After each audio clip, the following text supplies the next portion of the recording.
জানিস না এই এলাকাটা না আমার হাতের মুঠোয়, আর প্রশাসন আমার পকেটে।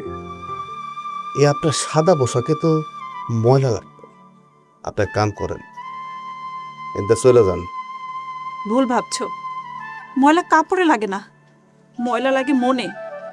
আর যেটা তোমার অজান্তেই তোমার মনে লেগেছে। জি ভাই, বলেন।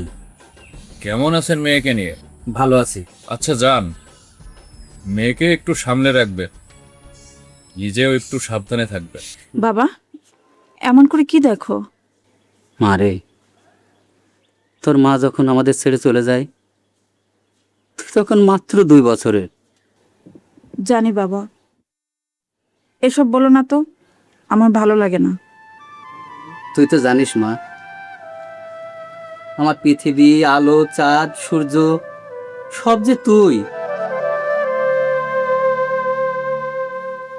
আকাশ, চলো না, আমরা সব ছেড়ে অনেক দূরে চলে যাই। তুমি ওই পথ ছেড়ে ফিরে আসো। তুই ওরে ছাইড়ে দিয়ে আইছস? যা যা এখান থেকে, যা। নীলা, আমি সরসেরা চলে যেতেছি। তাছাড়া এখানে থাকলে ওরা আমার শান্তিতে থাকতে দিব না। বাদ দেন না, ওরা ওর মতো থাকতে দেন। আমি আসছি তোমার কাছে। আমি জানি আজও তুমি আমার অপেক্ষায় পথ ছেড়ে বসে আছো। মা রে, আমার মনে হয় আকাশ আর কোনোদিন ফিরে আসবে না। তুমি আমার ভুলে গেছো নীলা।